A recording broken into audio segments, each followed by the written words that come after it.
Hello friends, very good afternoon. कैसे हैं आप सब?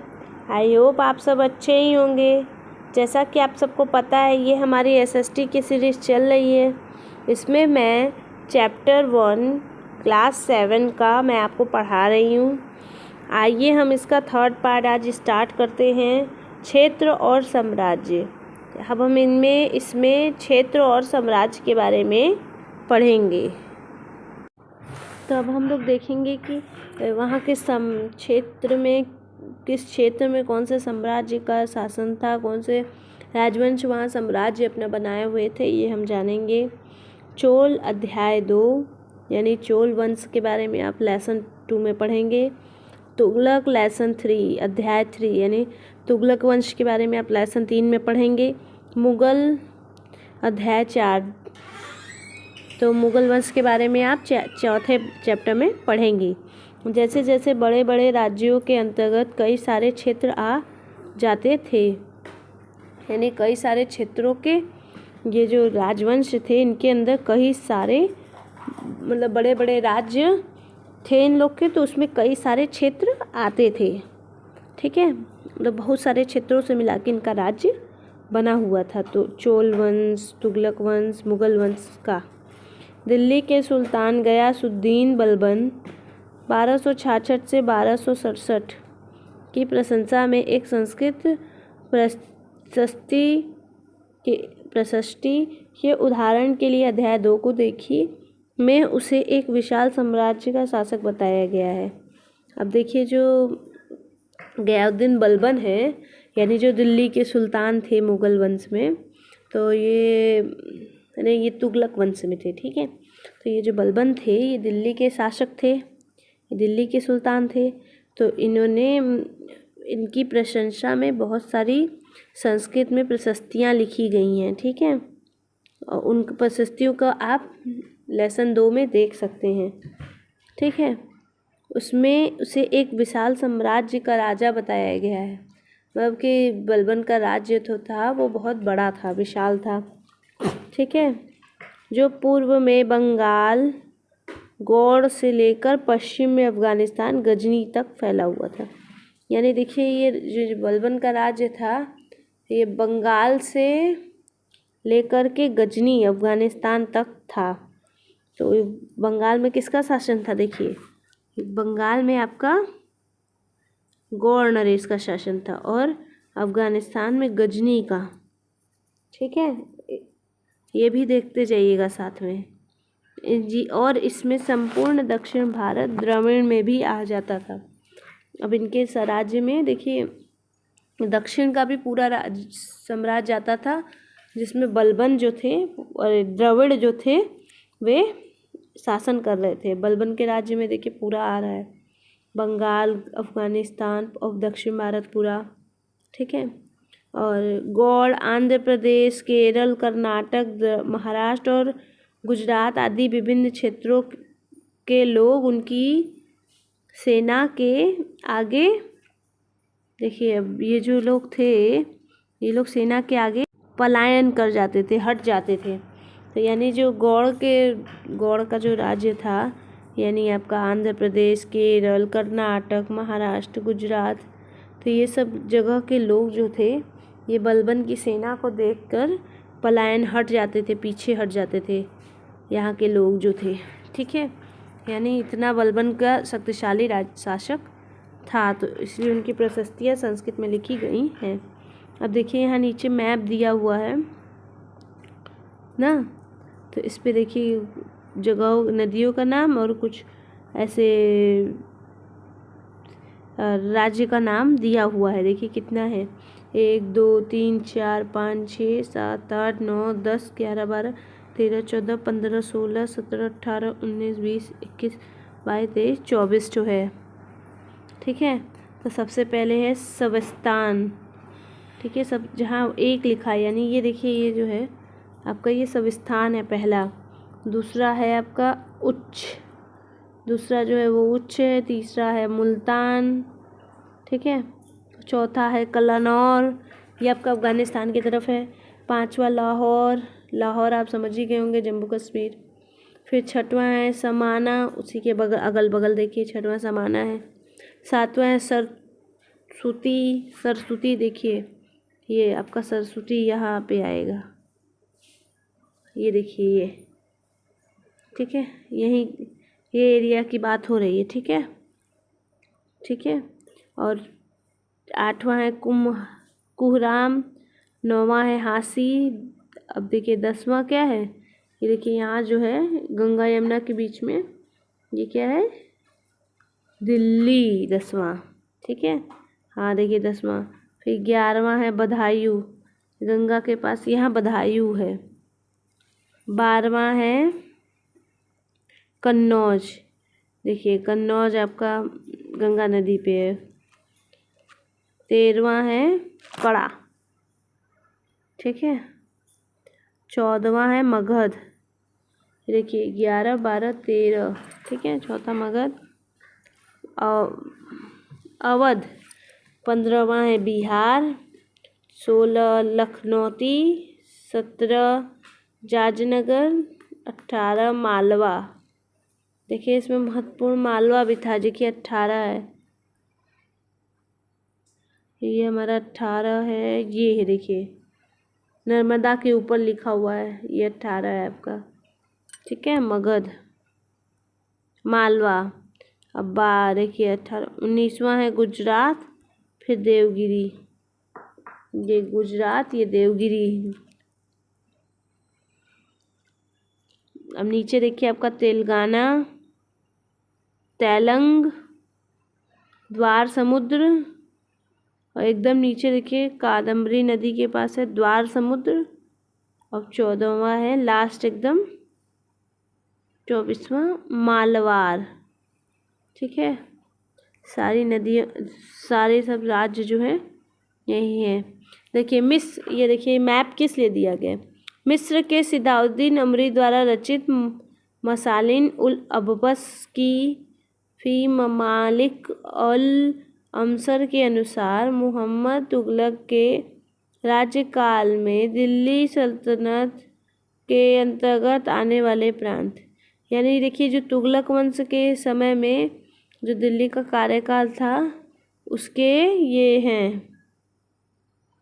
ठीक है, उसके अंतर्गत आने वाले राज्य हैं ये सारे, जो 24 जो दिए राज्य हैं।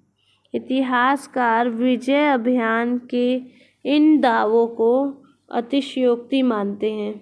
अब देखिए जो इतिहासकार थे, इन लोग के जो दावे हैं, ये लोग कह रहे हैं कि ये लोग जीते हैं, और तो ये अतिशयोक्ति है, मतलब बहुत बढ़ा चढ़ा के कहने वाली बात है। साथ ही वे यह समझने की कोशिश में लगे रहते हैं कि शासन लोग इस उपमहाद्वीप को विभिन्न विभिन्न भागों में अपने अधिकार का उल्लेख क्यों करते रहते हैं। मतलब देखिए साथ में ये लोग ये भी समझने की कोशिश कर रहे हैं कि ये जो शासक के लोग हैं, जो अपना पावर दिखाना चाहते हैं, जिनके अंडर में वो शासन है, ठीक है, तो ये शासक लोग जो उपमहाद्वीप के अलग अलग हिस्से हैं उस पर अपने अधिकार क्यों जमा रहे हैं। ये लोग सिर्फ देख रेख ना कर रहे हैं, पूरी पृथ्वी पे तो इनका अधिकार नहीं ना है, थोड़े दूर पे ना है, यही ये जानना चाहते हैं। आइए अब हम लोग देखते हैं कि इसमें कौन सी भाषा किस क्षेत्र में बोली जाती है। भाषा और क्षेत्र, भाषा में कौन से क्षेत्र में कौन कौन सी भाषा बोली जाती है ये हम जानेंगे। सन 1318 में कवि अमीर खुसरो ने इस बात पर गौर किया कि इस देश के हर क्षेत्र में की एक अलग भाषा है। अब देखिए 1318 में जो अमीर खुसरो थे वे यहाँ कवि थे, ठीक है। उन्होंने एक चीज़ यहाँ की ये नोटिस की कि अलग अलग जगहों पे अलग अलग भाषाओं का प्रयोग होता है यहाँ पे, ठीक है। मतलब हर क्षेत्र में अलग अलग भाषा प्रयोग की जाती थी। सिंधी, लाहौरी, कश्मीरी, द्वार समुद्री दक्षिण कर्नाटक में, तेलंगानी आंध्र प्रदेश में, गुजरी गुजरात में, ठीक है, मऊबारी तमिलनाडु में, गौड़ी बंगाल में, अवधी पूर्वी उत्तर प्रदेश में, हिंदी दिल्ली के आसपास के क्षेत्र में, ठीक है।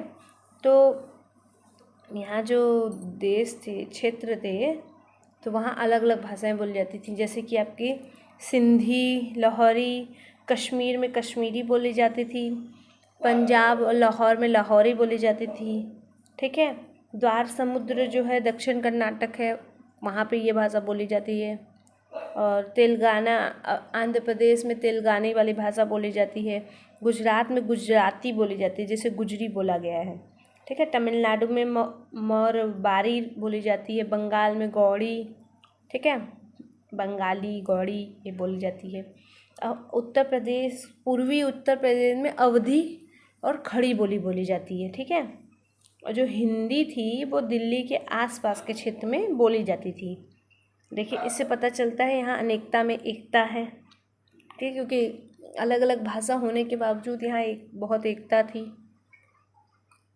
खुसरो ने आगे बतलाया है कि इन भाषाओं के विपरीत एक भाषा संस्कृत भी है, जो किसी विशेष क्षेत्र की भाषा नहीं है। यह एक प्राचीन भाषा है जिसे केवल ब्राह्मण जानते हैं, आम जनता नहीं। अब देखिए, अमीर खुसरो जो जी हैं, उन्होंने बताया है कि जो एक भाषा और है, इन सभी भाषाओं के अलावा भी एक भाषा है। ठीक है, जो कि कौन सी भाषा है? संस्कृत है। ठीक, जो किसी भी मतलब ये किसी क्षेत्र की भाषा नहीं है। ये संस्कृत भाषा सब जगह बोली जाती है, पर इसे आम जनता नहीं जानती है, बोलना नहीं जानती है। केवल इसे ब्राह्मण लोग जानते हैं, क्योंकि यह प्राचीन भाषा है और संस्कृत में ही हमारे वेद, पुराण, उपनिषद सब थे। ये सब संस्कृत में ही थे। इनका हिंदी में अनुवाद किया गया, हिंदी, फारसी, इसमें इनका अनुवाद किया गया था। अमीर खुसरो द्वारा उल्लिखित भाषाओं की एक सूची बनाइए। अब देखिए, जो अमीर खुसरो हैं, जिन्होंने सारी भाषाओं के बारे में बताया, देखिए ऊपर सब जगह और भाषा बताई है, इसकी आपको एक लिस्ट बनानी है और एक सूची उन भाषाओं के नाम की बनाइए जिनके द्वारा उल्लिखित क्षेत्रों में आज भी बोली जाती है। मतलब जो भाषा आज भी बोली जाती है, उस समय भी बोली जाती थी, आज भी बोली जाती है, इसकी एक लिस्ट आपको बनानी है अलग से। जो नाम एक जैसे, अब देखिए उन भाषाओं के नाम भी एक जैसे हों। जैसे देखिए, हिंदवी को हिंदी हो गया है। ठीक है। गौड़ी गुजराती, गौड़ी नहीं, आपकी गुजरी जो है वो गुजराती हो गई है। ठीक है। गौड़ी बंगाली हो गई है। ठीक है। तो जैसे नाम बदल गया ना, तो उसी तरह जिनका नाम नहीं बदला है उसको एक जगह लिखना है, जिनका बदल गया उसको एक जगह लिखना है। ठीक है। और उन्हें रेखांकित कीजिए और जो नाम भिन्न हैं उनके चारों ओर घेरा खींच दीजिए। यानी देखिए, जो नाम बदल गया है उसको अलग से लिखना है, और जो नहीं बदला उसको अलग से लिखना है, और जो बदल गया उसको घेरा करते जाना है, वही लिस्ट में गोल कर बनाते जाना है उसके चारों तरफ। ठीक है।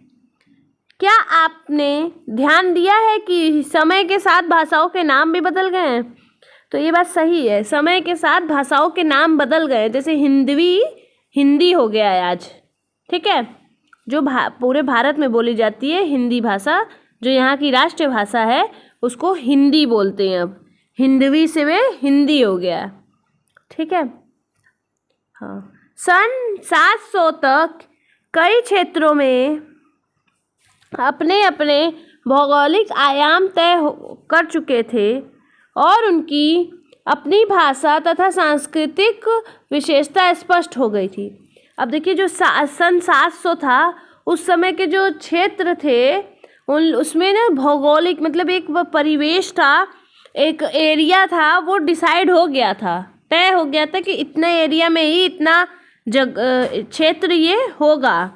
ठीक है। उसकी भौगोलिक भाषा भी बदल चुकी थी, इसकी सांस्कृतिक विशेषता जो थी वो भी एकदम स्पष्ट हो गई थी कि यहाँ पे कौन सी विशेषता, संस्कृति की कौन सी विशेषता यहाँ मिलती है हमें। मतलब सब कुछ डिसाइड हो गया था उस समय।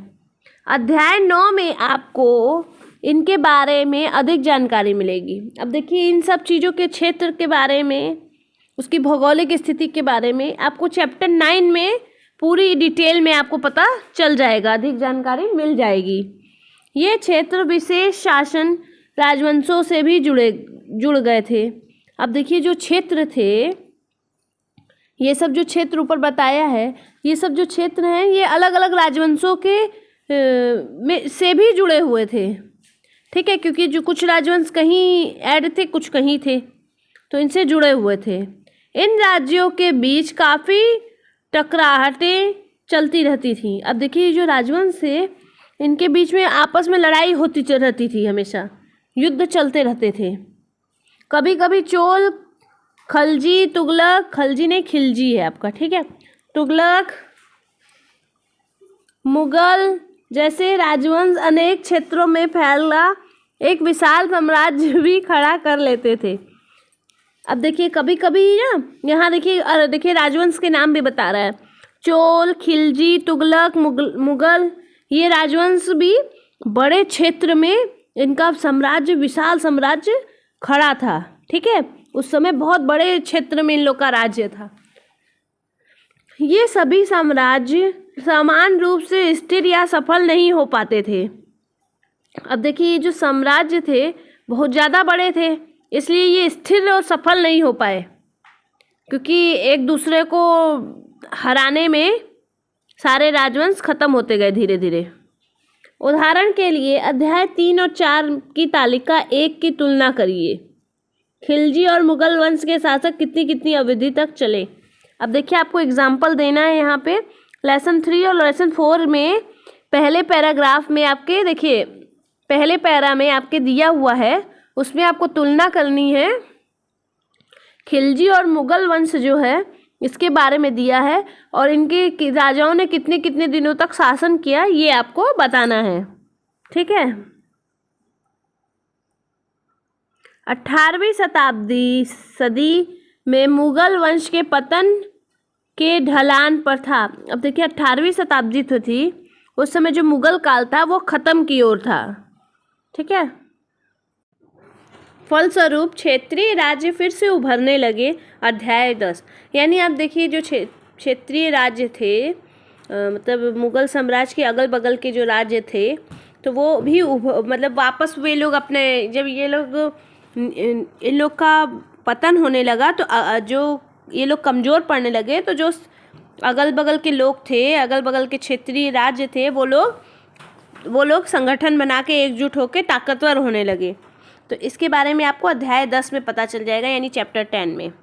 लेकिन वर्षों से जो सर्व क्षेत्रीय साम्राज्यों का शासन चल रहा था, उससे क्षेत्रों की प्रकृति बदल गई थी। यानी देखिए जो कई वर्षों से जो सर्व क्षेत्रीय मतलब बहुत सारे क्षेत्रों से मिला हुआ क्षेत्र में इन साम्राज्यों का शासन चल रहा था, ठीक है, उससे उस क्षेत्र की प्रकृति बदल गई थी। वहाँ वैसा माहौल हो गया था, जैसे जिस राजवंश का था वो अपने माहौल के हिसाब से उस क्षेत्र को ढाल लिया था अपने में। ठीक है, उन पर कई छोटे बड़े राज्यों का शासन चलता रहता था और उन राज्यों की बहुत सी बातें इस उपमहाद्वीप के अधिकतम भाग पर फैले इन क्षेत्रों को विरासत में मिली थी। यानी देखिए जैसे कि अब कोई भी राज्य करता है तो वो अपना चीज, जैसे कोई आपके घर आता है एग्जाम्पल में, तो आपसे वो कुछ सीखता है तो आप भी तो उससे कुछ सीखेंगे। तो उसी तरह जब कोई राजवंश यहाँ पे आता था शासन करने, छोटे बड़े शासन करते थे, तो फिर वो चले जाते थे या हार जाते थे या ख़त्म हो जाता था वो राजवंश, तो उसकी बातें यहाँ रह जाती थी ना, अधिकतम भाग पर फैले हुई रहती थी ये उपमहाद्वीप में। तो ये सब जो बातें होती थी, जो चीज़ यहाँ से सीखते थे लोग, ये विरासत की तरह हो जाती थी यहाँ के लोगों के लिए। ठीक है, तो अब जो ये राज्य थे यहाँ पे बहुत सारी बातें जो इस उपमहाद्वीप में होती थी वह यहाँ पे अब यहाँ के अधिकतम भाग में फैल जाती थी और यहाँ पे विरासत की तरह हम लोग को मिली है।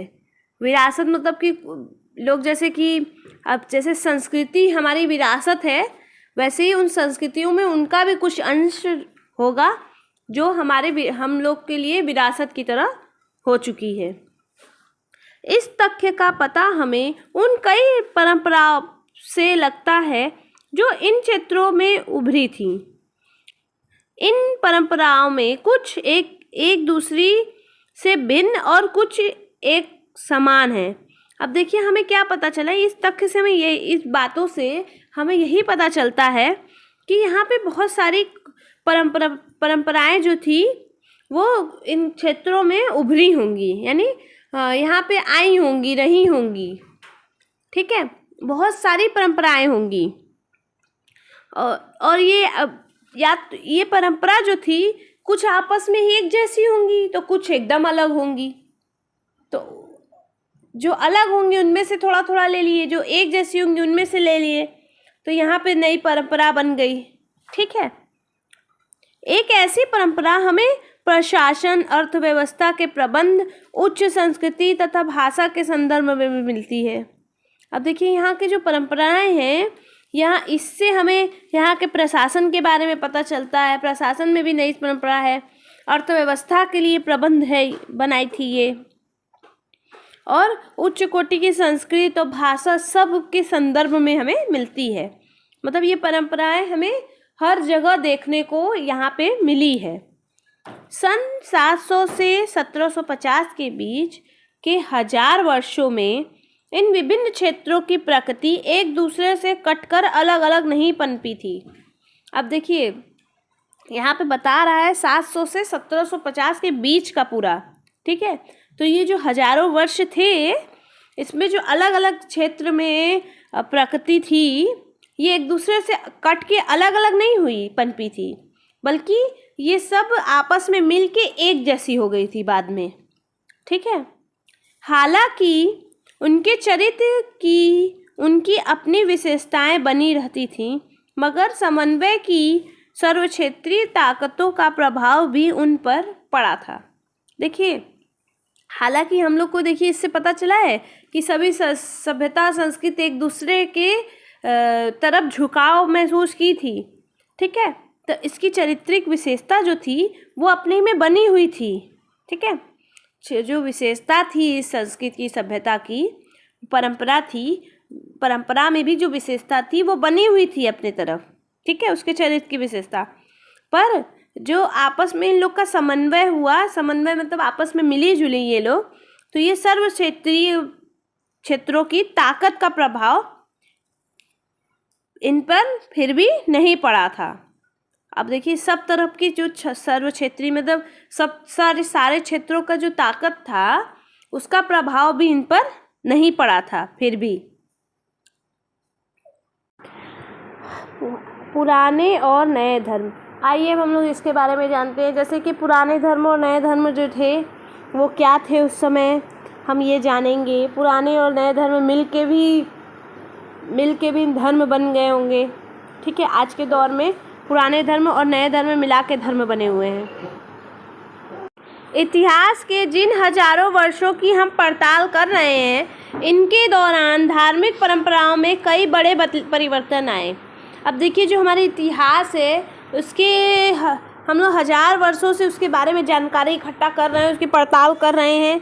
ठीक है, तो इसमें धार्मिक परंपराएं जो थीं, बहुत सारी परंपराओं में बहुत ज़्यादा बड़े बड़े बदलाव आए, परिवर्तन हुआ। परंपराएं आज भी जैसे प्राचीन काल में थी वैसी ही नहीं है। लोग परंपराओं को अपने हिसाब से ढाल लिए। ठीक है, नए और पुराने धर्म जो थे उसे मिलाकर इन लोगों ने अपनी नई परंपराएं बना ली। दैविक तत्व में लोगों की आस्था कभी कभी बिल्कुल ही व्यक्तित्व स्तर पर होती थी, मगर आम लोग पर इस आस्था का स्वरूप सामूहिक होता था। अब देखिए जो दैविक यानी देखिए देवी देवताओं से जो के तत्व होते थे उसमें लोगों की आस्था थी, बहुत ज़्यादा लोग उसको मानते थे भगवान को, पर अपने व्यक्तित्व स्तर पे, यानी आदमी स्वयं के अपने स्तर पे भगवान को मानता था। ठीक है, और जो आम लोग होते थे उनके ऊपर आस्था का स्वरूप सामूहिक रूप से पड़ता था, यानी समूह में लोग पूजा पाठ करते थे ना, तो इसलिए सामूहिक रूप में उन लोग के ऊपर असर पड़ता था। ठीक है, किसी दैविक तत्व में सामूहिक आस्था यानी धर्म प्राय स्थानीय समुदाय के सामाजिक और आर्थिक संगठन से संबंधित होती थी। अब देखिए जो दैविक तत्व होते थे वो सामूहिक रूप से, देखिए आम लोगों पे सामूहिक लोग से आस्था यानी देखिए धर्म के ऊपर प्राय स्थानीय समुदाय के ऊपर सामूहिक रूप से पड़ता था। ठीक है, सामाजिक और आर्थिक स्तर ये सब जो संबंधित होते थे, ये सब जो थे दैविक तत्व, ये सब आपके सामूहिक रूप से लोगों के ऊपर पड़ते थे, असर पड़ता था उसका। ठीक है, जैसे मतलब कि आप जैसे सोचिए कि कोई भी शहर में अब कोई आदमी है जो पूजा पाठ करता है, तो वो जब अपने स्तर पे लोगों से कहेगा तो व्यक्तित्व तो हो गया उसका। अब वो लोगों को बताया तो एक एक आदमी को तो बताया नहीं, एक साथ कई लोगों को बताया, तो वो सामूहिक रूप से हुआ। ठीक है, इसी तरह सामूहिक असर पड़ा लोगों पे। जैसे जैसे इन समुदायों का सामाजिक संसार बदलता गया वैसे इनकी आस्थाओं में भी परिवर्तन आता गया। अब देखिए जैसे जैसे समुदाय जो थे उन लोग का सामाजिक संसार, देखिए मतलब सामाजिक मतलब देखिए जैसे कि उन लोग मतलब नए धर्म में उन लोग विलीन होने लगे, तो उसके जैसे जैसे उनका सामाजिक संसार में वो आता गया, वो बदलता गया वो संसार इनका, वैसे ही इनकी आस्था भी बदलती गई। ठीक है, पहले लोग भगवान को मानते थे, फिर लोग मूर्ति पूजा शुरू कर दिए, परिवर्तन आया ना आस्था में। इसी तरह आज हम जिसे हिंदू धर्म कहते हैं उसमें भी इसी युग में महत्वपूर्ण बदलाव आए थे। देखिए आज जो हमारा हिंदू धर्म है, जिसे हम लोग हिंदू धर्म कहते हैं, उसमें भी इस युग में बहुत बड़े बदलाव आए थे। ठीक है, बहुत महत्वपूर्ण बदलाव आए। इन परिवर्तनों में से कुछ थे नए देवी देवताओं की पूजा, राजाओं द्वारा मंदिरों का निर्माण, समाज में पुरोहित के रूप में ब्राह्मणों का बढ़ता महत्व, बढ़ती सत्ता आदि। अब जैसे कि देखिए बदलाव क्या क्या आया था हिंदू धर्म में। मूर्ति पूजा शुरू हो गई थी, नए देवी देवता इसमें ऐड हो गए थे। ठीक है, जुड़े थे, नए देवी देवताओं की पूजा होने लगी थी।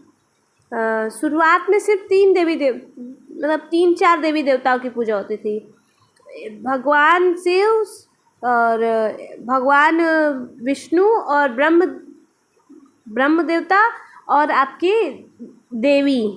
ठीक है, बस 4 लोगों की पूजा होती थी। बाद में इंद्रदेव, धरती माता, पर्यावरण देवी, बहुत सारे देवी देवताओं की फिर पूजा होने लगी। अब फिर राजा महाराजा क्या किए, मंदिर बनवाना शुरू कर दिए इन देवी देवताओं का, तो ये बड़ा बदलाव आया। फिर समाज में एक बदलाव और महत्वपूर्ण था, समाज में पुरोहित के रूप में ब्राह्मण का महत्व बढ़ गया। अब ब्राह्मण जो था वो पूजा पाठ कराता था, लोगों को शिक्षा देता था। ठीक है, तो ब्राह्मण का महत्व बढ़ गया समाज में। फिर ब्राह्मणों की सत्ता आने लगी पूरी, राजा महाराजा उनको दान में दे देते थे, तो उतने दूर की सत्ता उनके पास आ जाती थी। तो इस तरह ब्राह्मणों का भी महत्व बढ़ गया था। तो इस तरह हिंदू धर्म में भी बदलाव आए। संस्कृत ग्रंथों के ज्ञान के कारण समाज में ब्राह्मणों को बड़ा आदर होता था। अब देखिए जो ब्राह्मण होते थे इन लोग को संस्कृत का ज्ञान था, तो ये लोग संस्कृत में लिखी हुई ग्रंथ का भी ज्ञान इनको था। इसीलिए समाज में जो आम जनता थी जिन्हें नहीं आता था ये संस्कृत पढ़ना या समझना, तो इन ब्राह्मणों को बहुत सम्मान देती थी, वो बहुत आदर देती थी। ठीक है, इनके संरक्षक थे नए शासक जो स्वयं प्रतिष्ठा की चाह में थे। अब देखिए इनके संरक्षक कौन होते थे ब्राह्मणों के, वो राजा होते थे जो अपनी सत्ता खुद बनाना चाहते थे और अपने आप को प्रतिष्ठित बनाना चाहते थे। इन संरक्षकों का समर्थन होने के कारण समाज में इनका दबदबा और भी बढ़ गया। अब देखिए ये जो संरक्षक हो, जब किसी को भी आपको किसी का सह मिलेगा तब ना आप ऊपर बढ़ेंगे, बढ़ चढ़ के काम करेंगे। ठीक है, तो उसी तरह इन ब्राह्मणों को भी इन ऐसे राजाओं का, शासकों का संरक्षक मिल जाने के कारण ये लोग समाज में भी इनका दबदबा बन गया और समाज में शासन व्यवस्था में इन लोग का महत्व बढ़ गया। और भी इस युग में एक महत्वपूर्ण परिवर्तन भक्ति की अवधारणा के रूप में भी आया। अब देखिए जो युग था ये, इसमें देखिए भक्ति की अवधारणा भी शुरू हो गई थी। इस भक्ति की अवधारणा में भी परिवर्तन आया, ठीक है। अब देखिए जैसे तुलसीदास जी, सूरदास जी और आपकी मीरा जी सब भक्त थे, ठीक है, पर इन लोग की भक्ति में भी बहुत अंतर था। तो यही भक्ति की अवधारणा थी, यही इनके में परिवर्तन आया। कुछ लोग भगवान को अपने हिसाब से पूजा पाठ करते थे, ठीक है, कुछ लोग भगवान में ही लीन हो जाते थे। जैसे मीराबाई, वो कृष्ण जी में ही लीन थी, ठीक है, वैसे ही भगवान से ही प्रेम करने लगी थी। तो वैसे ही भक्ति की अवधारणा में परिवर्तन आया था। इनमें ईश्वर की कल्पना एक ऐसे प्रेमल इष्ट देवी देवता के रूप में की गई जिस तक पुजारी के विशुद्ध कर्मकांड के बिना ही भक्ति स्वयं पहुंच सके। अब देखिए ये वही भक्ति है जो मीरा जी करती थी। ये वैसी भक्ति है, ईश्वर की ऐसी कल्पना है जो अपने अंदर ही प्रेम में, आप ईश्वर से प्रेम कर रहे हैं, भक्ति कर रहे हैं, अपना खुद का स्वरूप बना दिया है अपने ईश्वर का अपने मन में। और उस स्वरूप को बनाने के लिए आपको किसी ब्राह्मण, किसी पुरोहित की ज़रूरत नहीं है, उसके किसी कर्मकांड की ज़रूरत नहीं है।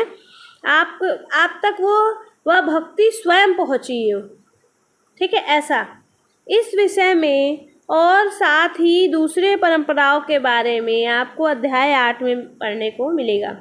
देखिए अभी इस सब के बारे में जानकारी, भक्ति के बारे में ना, और बाकी परंपराओं के बारे में, इस सब में जानकारी आपको कहाँ मिलेगी? लेसन 8 में आपको मिलेगी। चैप्टर 8 में हम लोग पढ़ेंगे आगे। यही वह युग था जिसे इस उपमहाद्वीप में नए नए धर्मों का भी आगमन हुआ। अब देखिए ये ऐसा युग है, इसमें इस उपमहाद्वीप यानी भारत में नए नए धर्म का आगमन भी हो रहा था, ठीक है, क्योंकि अब मुग़ल लोग आ गए, तुगलक, खिलजी, मुग़ल, इन लोग का भी आना शुरू हो गया था भारत में। तो अब नए धर्म भी आए, ठीक। कुरान शरीफ का संदेश भारत में पहले पहल 7वीं शताब्दी में व्यापारी और आप प्रवासियों के जरिए पहुंचा। अब देखिए जो कुरान शरीफ है, कुरान शरीफ मुसलमानों की महत्वपूर्ण धार्मिक ग्रंथ है, ठीक है। तो इसका कुरान शरीफ में जो संदेश लिखे हुए हैं, इस सब के बारे में कुरान शरीफ का संदेश भारत तक कैसे पहुंचा? सबसे पहले 7वीं शताब्दी में व्यापारी और अप्रवासी मतलब जो लोग यहाँ के नहीं हैं, यहाँ रहने आए हैं, इन लोग के जरिए भारत तक पहुंचा था। मुसलमान कुरान शरीफ को अपना धर्म ग्रंथ मानते हैं, केवल एक ईश्वर अल्लाह की सत्ता को स्वीकार करते हैं, जिसका प्रेम, करुणा, उदारता अपने में आस्था रखने वाले हर व्यक्ति को गले लगाता है, चाहे उस व्यक्ति की सामाजिक पृष्ठभूमि कुछ भी रही हो। देखिए इसमें बहुत बड़ी बात इसमें कुरान शरीफ ने बता दिया कि मतलब सब जगह एकता है। जो आज हमारे मतलब कुरान धर्म के लिए लोग लड़ रहे हैं, कट रहे हैं, मर रहे हैं, हिंदू मुस्लिम, तो यहाँ पे देखिए इसमें क्या किया है, कुरान शरीफ प्रेम और करुणा और उदारता में आस्था रखता है, वो सबको स्वीकार करता है, ठीक है, ये बताया है। अब जो मुसलमानों की कुरान शरीफ जो है मुसलमानों की धार्मिक किताब है, मैंने बताया आपको, तो ये लोग सिर्फ एक ईश्वर में विश्वास रखते हैं, अल्लाह में, ठीक है, अल्लाह की सत्ता सब तरफ है, ये लोग ऐसा मानते हैं। अब इसमें कुरान में बताया है कि प्रेम, करुणा, उदारता और अपने में आस्था रखने पे हर व्यक्ति को वो गले लगाएगा। जिसके मन में प्रेम हो, करुणा हो, उदारता हो ना, वो साफ दिल का हो, तो उसे कुरान मतलब ऐसे हर व्यक्ति को कुरान शरीफ में गले लगाने को बताया है, चाहे उसका सामाजिक जीवन कैसा भी रहा हो, ठीक है, ऐसे हर व्यक्ति को कुरान अपना लेगा, ठीक। कई शासक इस्लाम और इसके विद्वान धर्मशास्त्रियों और न्यायशास्त्रियों अर्थात उलेमा को संरक्षक देते थे। अब देखिए इस समय के शासक जो थे, बहुत सारे जो शासक थे, ये लोग इस्लाम को और इन इस्लाम के विद्वान जो होते थे, धर्मशास्त्री यानी उन लोगों को, न्याय शास्त्रियों को यानी उल्लेमा, इन लोग में न्याय शास्त्रियों को उल्लेमा कहा जाता है। ठीक है, ऐसे लोगों को ये लोग संरक्षक देते थे। ठीक, हिंदू धर्म की ही भांति इस्लाम के अनुयायियों को अपने धर्म की अलग अलग तरह से व्याख्या करते हैं। अब जैसे हिंदू धर्म के लोग अपने धर्म के लिए अलग अलग तरह की व्याख्यान देते हैं, वैसे उसी तरह मुसलमान भी, इस्लाम धर्म के अनुयायी भी अपने धर्म की अलग अलग व्याख्यान करते हैं। ठीक है, यानी अलग अलग बातें बताते हैं, अलग अलग डिटेल देते हैं अपने धर्म के बारे में। मुस्लिम भी, मुसलमान में कुछ शिया थे जो पैगंबर साहब के दामाद अली को मुसलमानों का विधि सम्मत नेता मानते थे, और कुछ सुन्नी थे जो खलीफाओं के प्रभुत्व को स्वीकार करते थे।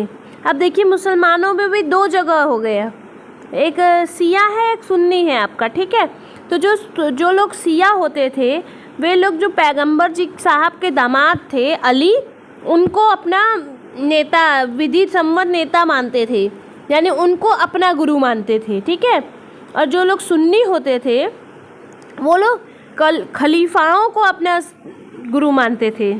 ठीक है, उसकी प्रभुता को स्वीकार करते हैं ये लोग। इस्लाम के आरंभिक दौर में इस धर्म का नेतृत्व करने वाले खलीफा कहलाते थे, और आगे भी इनकी परंपरा चलती रही। अब देखिए इस्लाम को जो धर्म प्रारंभिक दौर में जो उनका धर्म के नेता होते थे, धर्म का नेतृत्व करते थे, उन लोगों को खलीफा कहा गया है। ठीक है, तो इन्हीं खलीफाओं को सुन्नी मानते हैं आज भी। ठीक है, आगे भी इन्हीं की परंपरा चलती आ रही है अभी भी। इस्लामी न्याय सिद्धांत विशेषकर भारत में हनफी और शफी ऐसे सिद्धांत हैं कि विभिन्न परंपराओं में भी कई महत्वपूर्ण अंतर रहे हैं। ऐसे ही धर्म सिद्धांत तथा रहस्यवादी विचारों को लेकर विभिन्नताएं देखने को मिलती है। अब देखिए इस्लाम धर्म में जो न्याय सिद्धांत है, देखिए विशेषकर ये न्याय सिद्धांत किसका है भारत में, ये हनफी और शफी के सिद्धांत है। ठीक है, इनकी इसमें अलग अलग विभिन्नता मिली है, परंपरा में अलग अलग विचार आपको देखने को मिलेंगे। ठीक है, हाँ, और इसमें बहुत महत्वपूर्ण अंतर है। देखिए इन न्याय सिद्धांतों में भी बहुत अंतर है दोनों में। अब ऐसे ही धर्म सिद्धांत आपके रहस्यवादी जो विचार है, ये धर्म सिद्धांत जो है ये रहस्यवादी विचारधारा को लेकर विभिन्नताएं में देखने को मिलती है आपको। मतलब ये जो विचारधारा है इसको रहस्यवादी विचारधारा बता रहा है, तो इन विचारधाराओं में आपको विभिन्नता देखने को मिलती है। आइए हम लोग देखते हैं इसके आगे का समय और इतिहास के कालखंडों पर विचार। यानी देखिए हमारा जो समय है और इतिहास में जो अलग अलग काल बीते हुए हैं, इनके खंडों में पर हम लोग विचार करेंगे, इनके बारे में हम लोग जानेंगे। आइए हम लोग आगे स्टार्ट करते हैं इसका पैरा। इतिहासकार समय को केवल घड़ी या कैलेंडर की तरह नहीं देखते हैं, यानी कि केवल घंटों, दिन या वर्षों के बीतने के रूप में ही नहीं देखते हैं। उनका नज़रिया यह है कि समय सामाजिक आर्थिक संगठनों में आने वाले परिवर्तन को झलकाता है और यह दिखाता है कि विचारों और विश्वासों में कितना स्थायित्व रहा है और कितना परिवर्तन आया है। यानी देखिए जो इतिहासकार हैं वो समय को ये नहीं देखते हैं कि इतना दिन है, इतना वर्ष है, इतना घंटे हैं। ये इतिहासकार ये नहीं देखते हैं। ठीक है, वो घड़ी और कैलेंडर की तरह नहीं देखते हैं। ठीक है, यानी कि वो लोग आपका समय, दिन, तारीख ये नहीं देखते। वो लोग ये, उनका नज़रिया ये होता है, वो लोग ये देखते हैं कि ये इतने समय में क्या सामाजिक परिवर्तन आया, क्या आर्थिक परिवर्तन आया, इनके संगठनों में क्या क्या परिवर्तन आया, क्या क्या समय के साथ बदला, क्या क्या समय झेला। ठीक है, विचार क्या क्या बदले, इसमें यह दिखाते हैं ये लोग कि विचार, विश्वास, किस चीज़ में इन लोग का स्थायित्व बढ़ा, किस चीज़ पे ये लोग विश्वास करते हैं, इनका कैसा विचारधाराएं हैं, ये देखते हैं। इसमें कितना परिवर्तन आया है, कितना पहले जैसा है, ये लोग देखते हैं। ठीक है। यदि अतीत को समान विशेषता रखने वाले कुछ बड़े बड़े हिस्सों, युगों या कालों में बांट दिया जाए तो समय का अध्ययन कुछ आसान हो जाएगा। अब देखिए, जो अतीत है उसमें जो परिवर्तन आया है, तो इसकी विशेषता, क्या क्या परिवर्तन आया इसकी विशेषता देखेंगे और इसको बड़े बड़े हिस्से में, युग में बांट देंगे या काल में बांट दिया जाए तो हम समय को आराम से पता कर सकते हैं कि किस समय में क्या बीता होगा और क्या परिवर्तन आया है हमारे समाज में। ठीक है। 19वीं सदी के मध्य में अंग्रेज इतिहासकारों ने भारत के इतिहास को 3 युगों में बांटा: हिंदू, मुस्लिम, ब्रिटिश। अब देखिए, 19वीं सदी में जो अंग्रेज आए थे, अंग्रेज के इतिहासकार थे, इन लोगों ने भारत को 3 युग में बांटा था। ठीक है। कौन कौन सा युग? सबसे पहले हिंदू लोग का शासन था, फिर मुस्लिम का शासन आया, फिर उसके बाद ब्रिटिश का आया। तो इन तीनों में ही बांट दिया, हिंदू, मुस्लिम और ब्रिटिश में। यह विभाजन ना, ये जो विभाजन था, इसका विचार पर आधारित था कि शासकों का धर्म एक ही मात्र महत्वपूर्ण ऐतिहासिक परिवर्तन होता है और अर्थव्यवस्था, समाज और सांस्कृतिक में और कोई भी महत्वपूर्ण बदलाव नहीं आता। अब देखिए, जैसे कि ये जो परिवर्तन आया है, ये विचारधारा जो है, ये देखिए, धर्म एकमात्र धर्म के बदलने के लिए नहीं है, धर्म में परिवर्तन के लिए नहीं है। ये महत्वपूर्ण था अर्थव्यवस्था के लिए, उस समय के समाज के लिए, उस समय की संस्कृति के लिए। ठीक है। सब चीज़ में बदलाव, महत्वपूर्ण बदलाव नहीं आता था, आया है। कोई भी इन सब में भी कोई महत्वपूर्ण बदलाव नहीं आया, जैसा था वैसा ही चलता आ रहा था। इस दृष्टिकोण में इस उपमहाद्वीप को की अपार विविधता की भी उपेक्षा हो जाती है। अब देखिए, जो महाद्वीप है इसमें भी अपार विविधता आ गई थी। अब देखिए, जो दृष्टिकोण है इसमें भी, इस उपमहाद्वीप में यानी भारत में, इसमें अपार विविधता है। मतलब अलग अलग विचारधारा लोगों ने दी है इस दृष्टिकोण पे भी, और उसकी उपेक्षा भी की गई है। ठीक है। इस काल विभाजन को आज बहुत कम इतिहासकार ही स्वीकार करते हैं। अब देखिए, जो काल का विभाजन दिया गया है 3 भागों में, जो अंग्रेज यानी ब्रिटिश इतिहासकार ने बांटा है, अंग्रेज इतिहासकार ने, हिंदू, मुस्लिम और ब्रिटिश। तो इस ये जो विभाजन है काल का, इसको इतिहास बहुत कम इतिहासकार स्वीकार कर रहे हैं, बाकी इसको स्वीकार नहीं कर रहे हैं, क्योंकि बीच में मराठा युग भी तो आया था मुस्लिम के बाद। ठीक है। अधिकतर इतिहासकार आर्थिक और सामाजिक कारणों के आधार पर ही अतीत के विभाजन कालखंडों की विशेषता को तय करते हैं। अब देखिए, ज़्यादातर जो इतिहासकार होते हैं वो इतिहास को आर्थिक, सामाजिक, देखिए जो आर्थिक और सामाजिक कारक होते हैं इसके आधार पे ही इतिहास को बांटते हैं। इसके विशेषता कालखंडों के आधार पर ही इसका बंटवारा तय करते हैं। ठीक है। पिछले साल आपने जो इतिहास पढ़े थे उसमें प्राचीन समाजों के कई प्रकारों का समावेश था, जैसे शिकारी, संग्राहक, प्रभावित दौर के कृषि कर्मी, शहरों और गांवों के निवासी और प्रारंभिक दौर के राज्य और साम्राज्य। अब देखिए, ये जो कालखंड था, हम लोग पिछले साल हम लोग ने क्या पढ़ा था इतिहास में, तो हमने जो प्राचीन समाज के कई प्रकार देखे थे। ठीक है। उसमें क्या क्या समावेश था हमने जो पिछले साल पढ़ा, वो शिकारी संग्राहक पढ़ा, प्रारंभिक दौर के कृषि कर्मियों के बारे में पढ़ा, शहर के बारे में पढ़ा, गांव के में निवास करने वाले लोगों के बारे में पढ़ा, प्रारंभिक दौर के राज्य और समाज के बारे में पढ़ा। ठीक है। ये सब के बारे में हमने पिछले साल इतिहास में पढ़ा था। ठीक है। यानी शिकारी और संग्राहक, शिकारी शिकार करके कैसे संग्रह करता था ये पढ़ा हमने, किस खेती कैसे शुरू हुई ये पढ़ा प्रारंभिक में, गांव और शहर कैसे बसे ये पढ़ा था। और राज्य और साम्राज्य की स्थापना कैसे हुई, हमने क्लास 6 में ये सब पढ़ा था। ठीक है, इस साल आप जो इतिहास पढ़ेंगे उसमें प्राय मध्यकालीन इतिहास कहा जाता है। अब देखिए, इस साल जो आप लोग इतिहास पढ़ रहे हैं ये मध्यकालीन इतिहास कहा जाता है। ठीक है, इसमें आपको कृषक साम्राज्यों का विस्तार, क्षेत्रीय और सामाजिक राज्यों का उदय, कभी कभी तो ग्राम निवासियों और वनवासियों की कीमत पर प्रधान कर्मों के रूप में हिंदू धर्म, इस्लाम धर्म के विकास और यूरोप से व्यापारिक कंपनियों के आगमन के बारे में और विस्तार से जानकारी मिलेगी। यानी देखिए, अब जो हम लोग क्लास 7 में पढ़ेंगे वो इतिहास में क्या क्या है, खेती के बारे में, कृषक का समाज जो मतलब किसानों का समाज कैसा है, उसका विस्तार कैसे हुआ, ये पढ़ेंगे। ठीक है, और वनवासियों की और ग्रामवासियों की कीमत पर कैसे समाज बनेगा वो पढ़ेंगे। क्षेत्रीय और सामाजिक स्तर पर राज्यों का उदय कैसे हुआ ये पढ़ेंगे। प्रधान कर्मों के रूप में हिंदू धर्म और इस्लाम धर्म के उदय के विकास के बारे में पढ़ेंगे।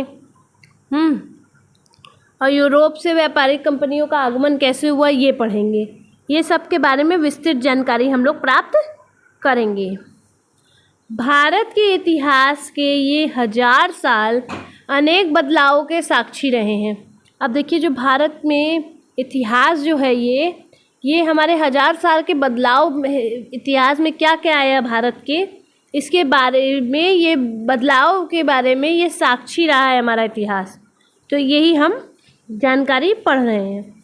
आखिर 16वीं 18वीं शताब्दी 8वीं या 11वीं शताब्दी में से कैसे भिन्न थी।